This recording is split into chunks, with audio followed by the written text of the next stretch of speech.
Welcome, my friends. I'm Drew Cochran, and I'm accompanied today by my great friend, Jake Carlini.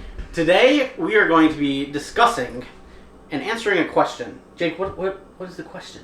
What is the Epic of Dreams? The Epic of Dreams is a role-playing game that tries to capture the most magical moments in roleplay and bring those to the forefront of gameplay. Its design is really intuitive, such that once you learn how to play, you don't need dice, you don't need a character sheet. It's all very much in your head.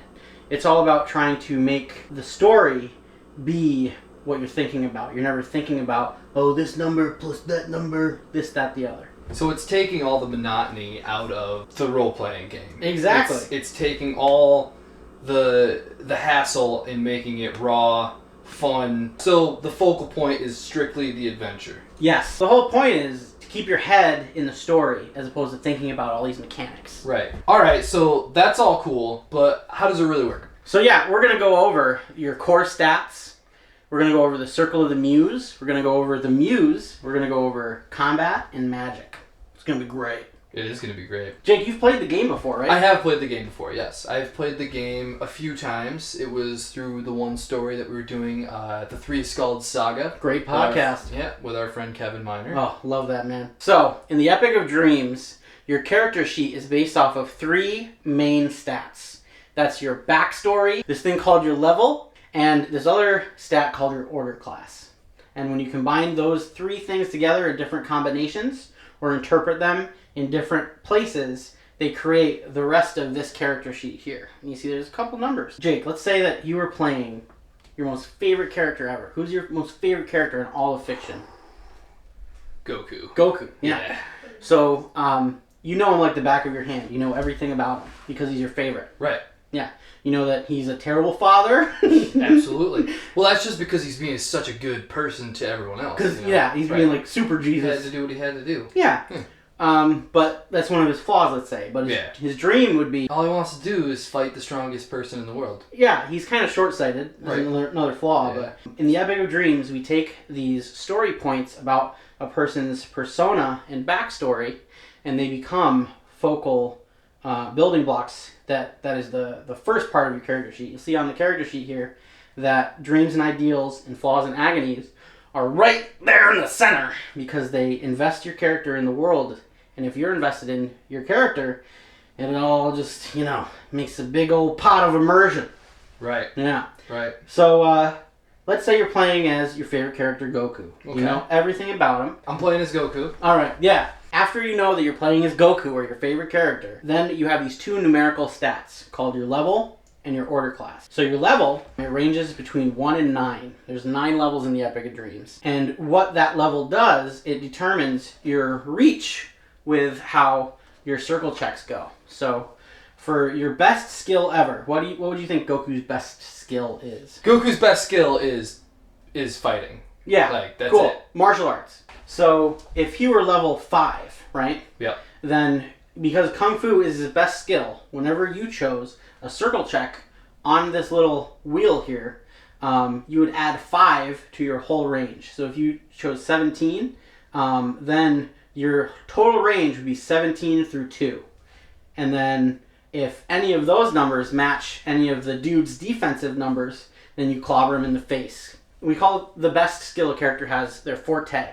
But then for the rest of their skills, it's their level divided by half, rounded up, every single time. So if you can remember the number 5, that would be your main skill.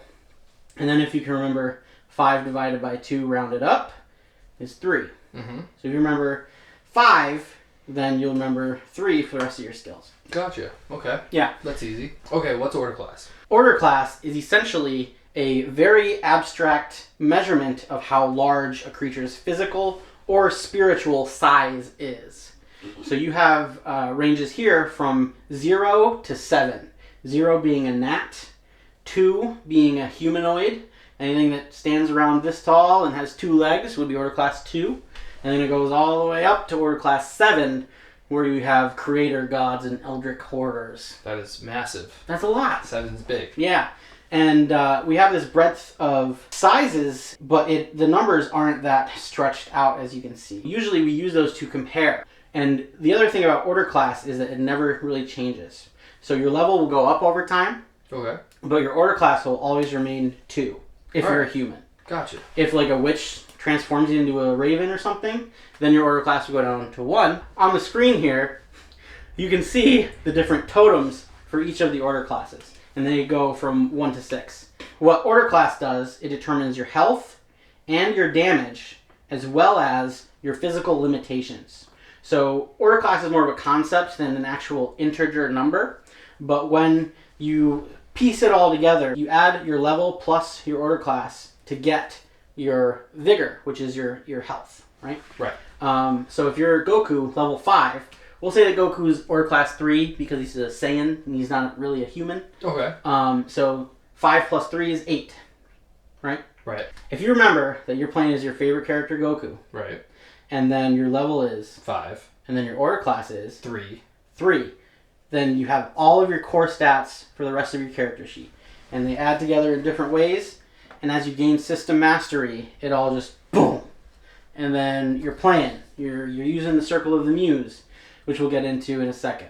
And then it's all very much boom, boom, boom. And the speed of play is very fast. And you're just wrapped into all of the chaos and the drama that's happening. You remember. Yes, absolutely. Yeah.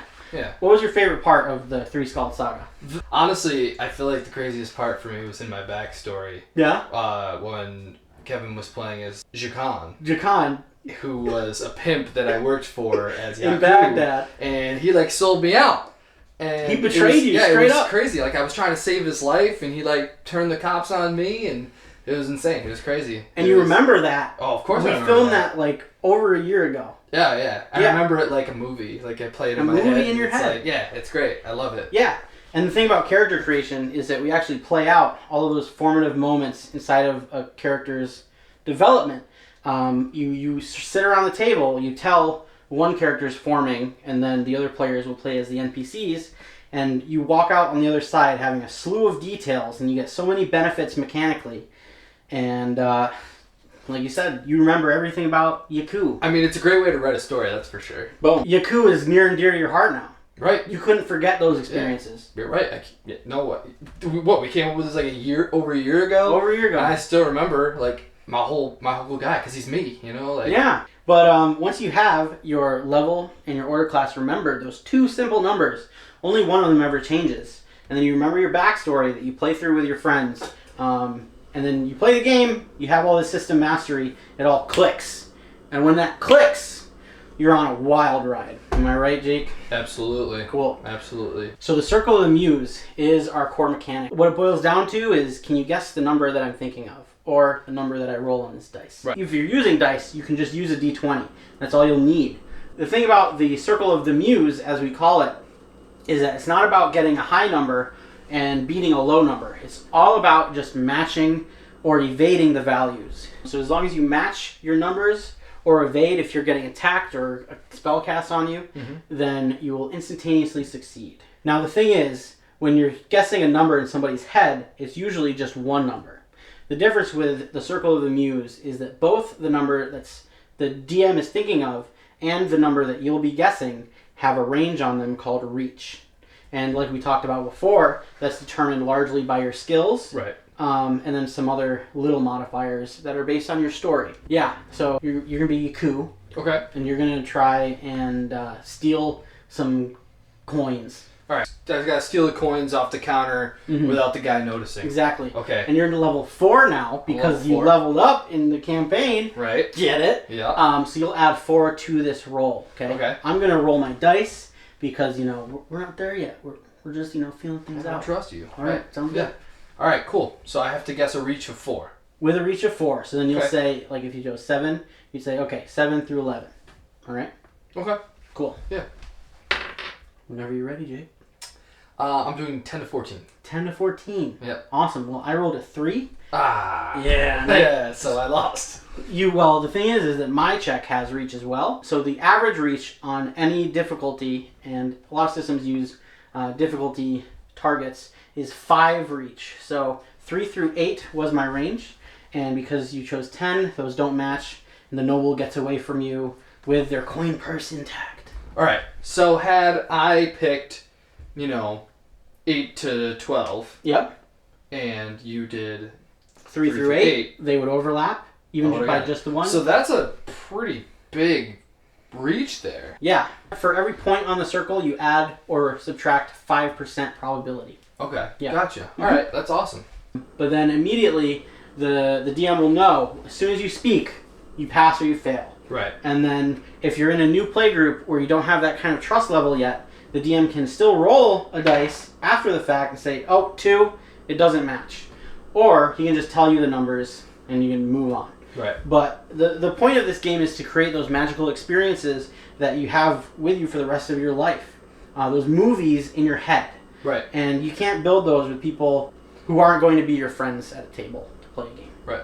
If you're into RPGs, this is definitely an awesome thing to invest yourself into. If you don't like the hassle of all this stuff and keeping track of things, like, I don't like it. I've played Dungeons and Dragons in the past. All right, it was fun, but like, it's a good game. It's a great game. Not for me. I don't got the time. Yeah. I don't got the time to sit there and shuffle through stuff for 3 hours to take down one dragon. Where like this, you can take the ring to Mordor in an afternoon. And like, I wouldn't say that. And it happens. Yeah, but it happens. Right. You see it happen in front. You experience it with all your senses.